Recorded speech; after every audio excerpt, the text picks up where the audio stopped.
Today, we are talking about something that is not just relevant to us as high achieving working mums, but also to every single person. It's a very human experience, but I want to talk about it specifically today for us as driven women who are working, who are mothers, and it's that little voice in your head that speaks to us all the time, sometimes conscious, sometimes unconscious, sometimes quietly, some shouting loudly, she's doing it better, I should be further by now, why can't I get my life as together as she has hers, why does that woman seem so far ahead of me?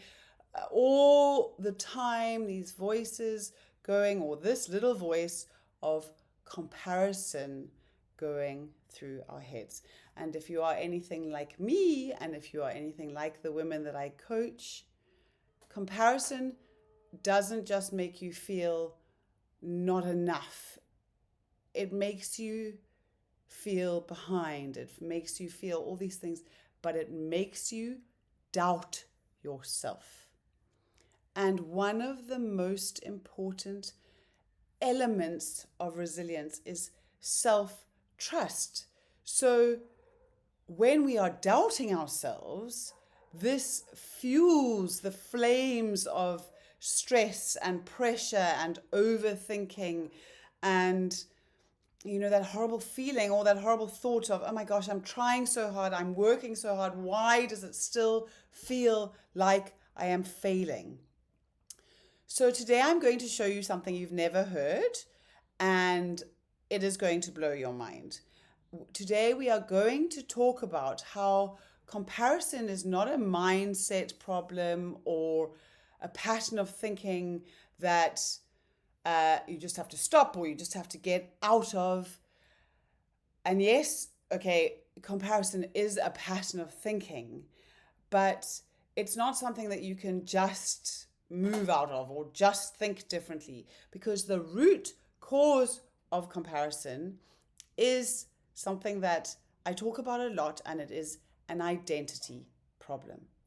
By the time you have finished watching this video or listening to me on the podcast today, you will not have to fight comparison anymore. You will be able to disarm comparison. You will be able to disempower it. You'll be able to take back your own power and feel freer and lighter and more certain in who you are. So I am very excited to get into this today. Last month, on a random Tuesday morning, I remember it very clearly, I had one of those moments where the morning had not been going amazingly well, and I was certainly not feeling at my best as a mother, as a woman, as a coach, as a wife. It was all feeling very heavy. I remember one child couldn't find their shoes, and another child shouted at me because I had not cut their sandwich into the right triangles, and my hair was half frizzy and I didn't like it like that, and I'd been to this gym session, I didn't have time to get it blow dried properly. I felt a bit scruffy. I was carrying a travel mug full of coffee. I had heated up at least 5 times, and I just felt very out of control. We all got to the car. We had a great drive to school. Despite the chaos, I jumped out of the car at the school gate, ready to walk my son into his teacher. And then I saw the one mum who always looks so neat and tidy and professional. And the one thing that I know that I've often longed to feel. And there she was. Her hair was beautifully smooth. Her outfit was coordinated. She didn't have the dimply arms and legs that I have. She looked so perfectly turned out. And instantly, my brain was comparing myself to her. You see, look at her. She's got it all together. You should have it more together. She's so beautifully turned out. But here is the moment that was different to how it could have been, because of the work that I have done to build my own resilience. And I could catch myself in the moment and realize it wasn't her that I was reacting to. She was just living her life. She was being fabulous, maybe, but possibly she was also on her fifth cup of coffee with all sorts of things going through her head about what she was or was not. But that was not important in the moment, because what I was actually reacting to was my identity story. You know, for me, it is that old sneaky good girl achiever voice that says, you should be more polished, you should be more organized, you should look this way, you should be more, you should be more everything, if I'm honest. And that moment in the parking lot, feeling the way that I was feeling, reminded me of something powerful, which I want to unpack with you today. Because it's very easy to think that comparison happens in the mind. We just think, oh, it's just my mind having all these thoughts. But after coaching so many high achieving mums and after watching my own pattern, I have learned something different. And it is that comparison comes from an identity trigger. So comparison spikes, if you will, when your internal identity feels unstable. And this happens when we are living from a false or from a conditional version of ourselves.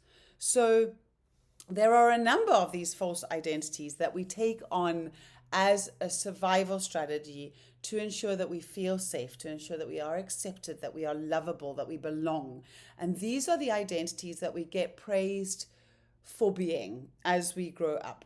And they are the identities that end up driving us to do so much and to do all the things that we do well.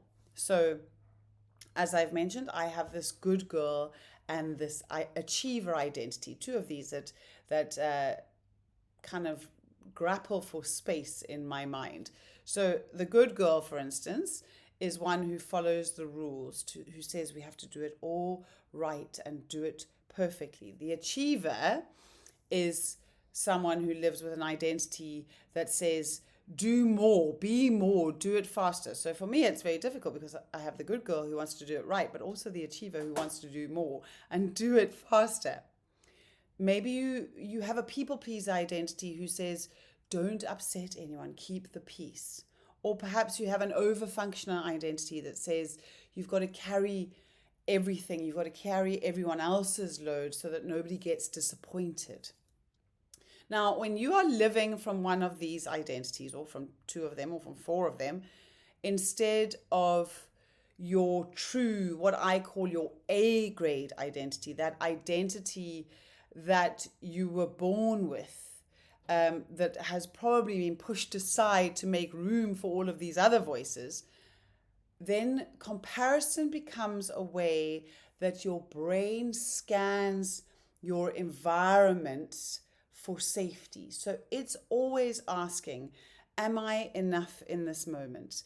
Do I measure up? Am I still okay? Am I safe? Do I belong? Am I acceptable? Am I loved?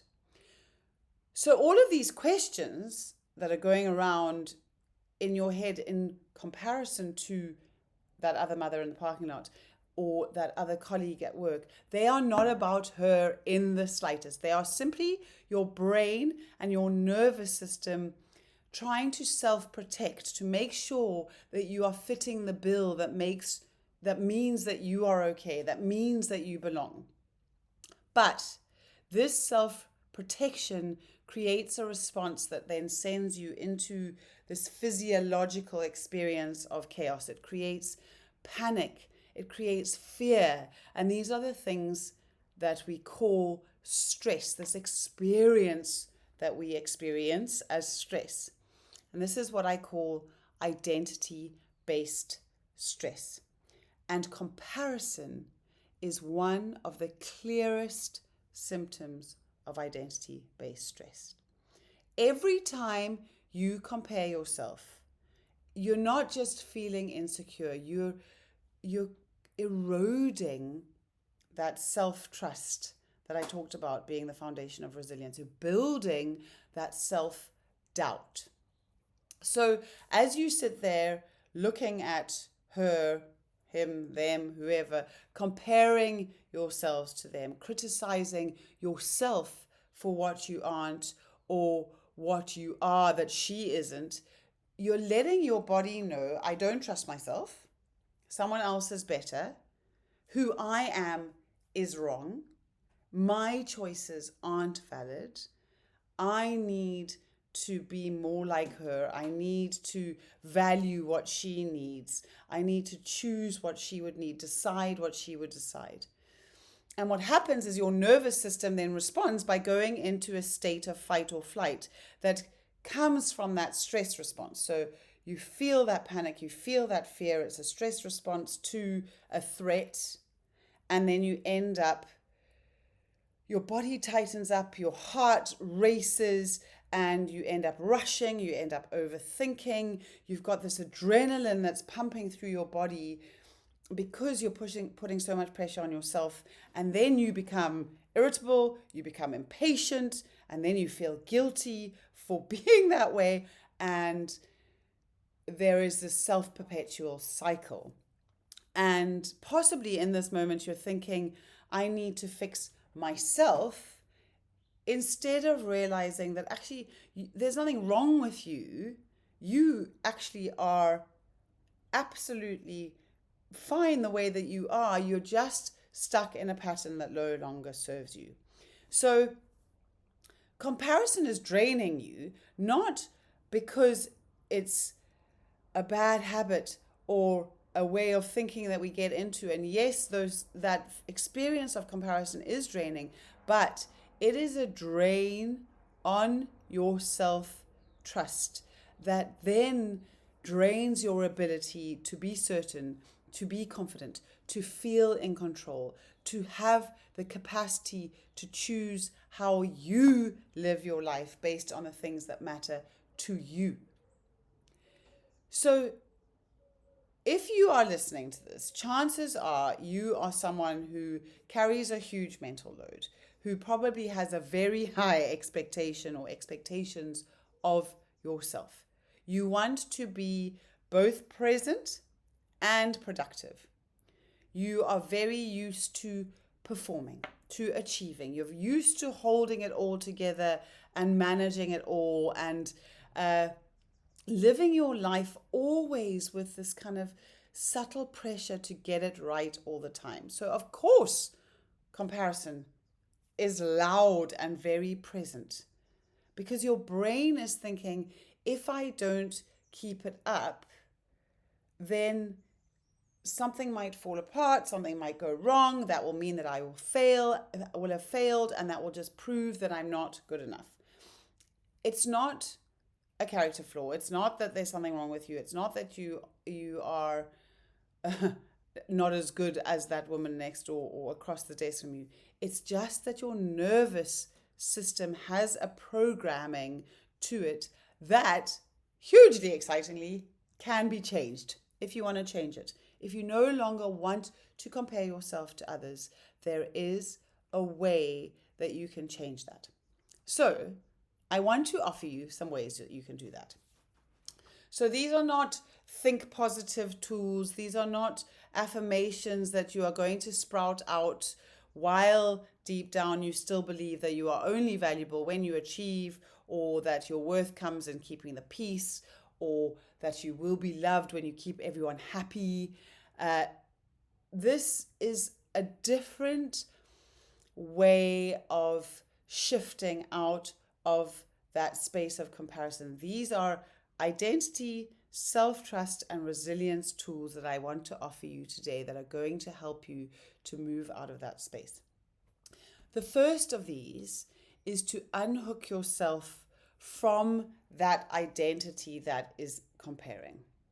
So instead of getting caught up in that mental loop of why am I like this and she is like that, or I am like this and she is like that and I'm stuck here, you can say, ooh, that's my good girl comparing me.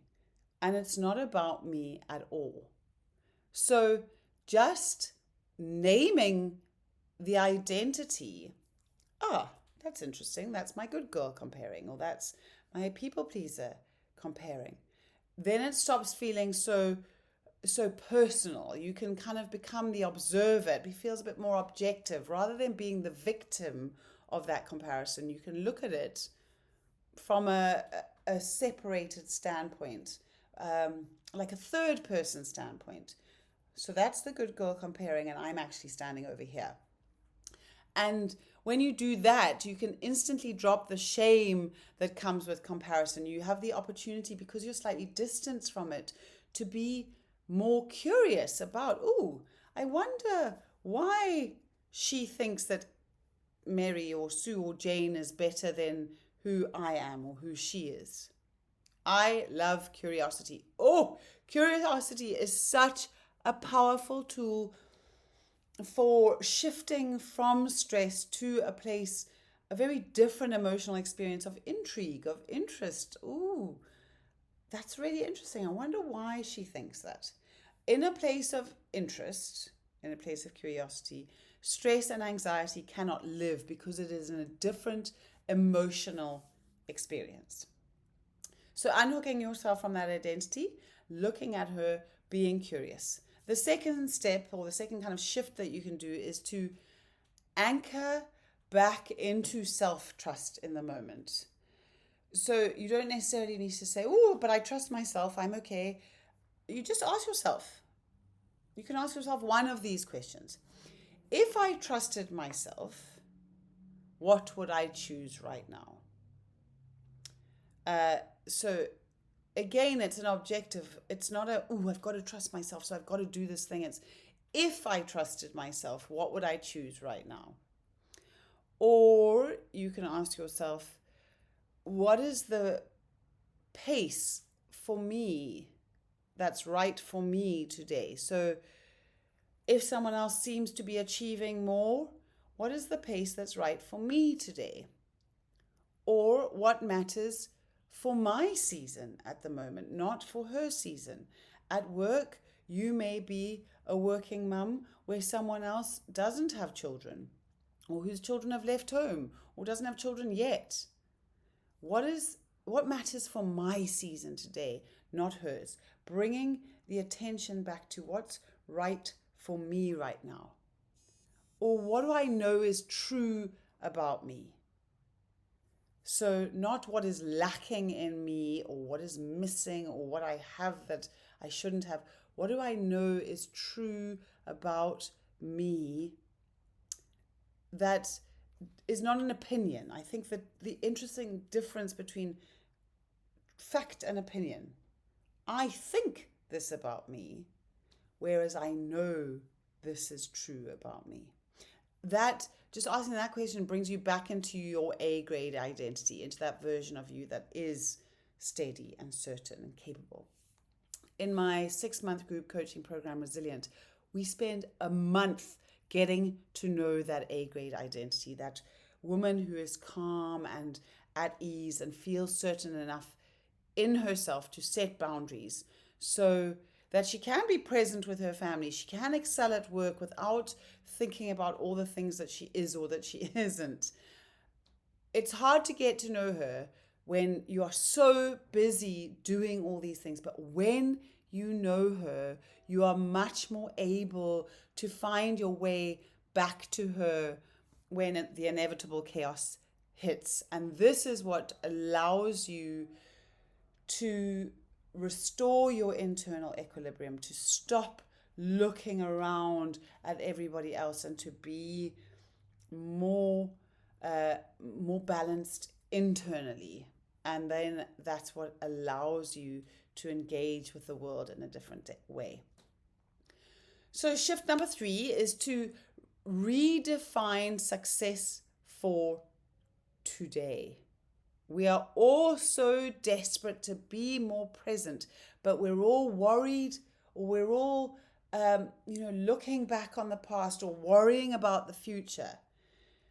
And mostly we're looking at this invisible standard that we've set for ourselves. Comparison thrives when your brain thinks that you are behind on that invisible standard. So if you're wanting to get out of comparison, if you're wanting to get into a place of calm again, that comes to you when you decide this is what success for me looks like today.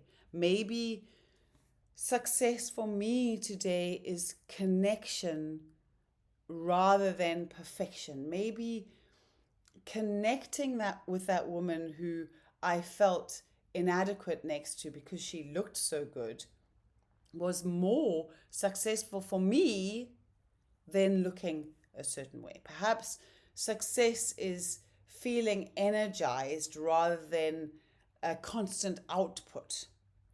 And maybe success is giving myself compassion instead of criticism. And then kind of rewarding myself for doing that. In a moment where I would have criticized myself, actually saying, you are valuable, you are loved. And then saying, that was a great step. Well done for doing that. That builds self-trust. This is easy to do once you know what your values are, what is really important to you, because then you can stop living out the definition of success for someone else and start living it out for you. It's much easier to do when you know what you value. And a lot of us don't know what we value, and then it's tricky. But when you do this, it just allows your nervous system to come back to that place of safe. It allows you to have the capacity to take on more load without collapsing under the pressure that does arise when we are in relationship with other people, because we have these stories about ourselves, because we have these identities that set these rules that we think that we have to abide by, these expectations, these standards that we think that we have to live up to. So let's go back to that seemingly perfect mum at the drop-off gate. In that instance, once I noticed the comparison that I was making, I could use the tools that I've offered you today. So I paused, which is not always easy, but I was able to stop in my head. I could name the identity. Okay, this is my achiever. She's trying to keep me safe. She's trying to protect me, because in years gone by, it was important to achieve, to be acceptable, to be loved. But then I could go back to that self-trust anchoring, that kind of second shift that we talked about. What matters to me today? And for me, I decided on that day that it was connection. It's not about being polished or looking like her or kind of projecting this perfection. And by the way, this comes with absolutely no judgment for her. This is all my own stuff that was coming up for me. So what mattered for me on that day was connection. It was about being present. It was about being kind.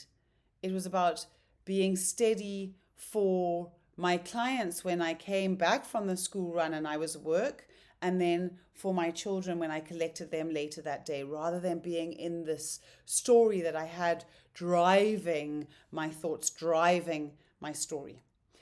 And because I could go through this process quite quickly, I could go through it in that moment.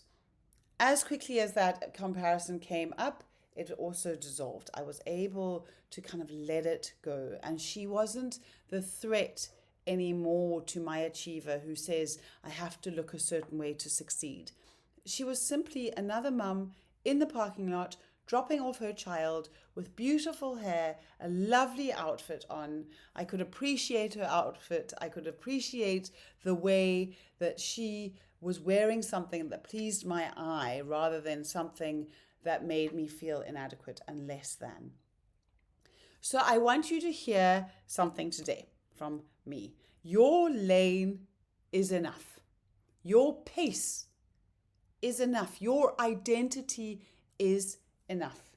And if you find yourself caught up in the good girl or the perfectionist or the people pleaser or the hustler or any of these identities who tells you that you have to do all sorts of things to be acceptable rather than just being who you are, that is not the truth. You are enough just as you are, and there is a way to get out of this chaos that comparison creates for you. If you would love some help with that, please book a resilience audit. It's a complimentary call where we will look at your identity-based stress, see where it's coming from. We will plot a 30-day plan to help you let go of those false identities so that you can let go of comparison. The link to the call is in the show notes, either below this video or in the podcast. I would love to just spend 30 minutes with you looking at what comparison is robbing you of and how we can move you from identity-based stress into identity-led resilience without comparison running the show.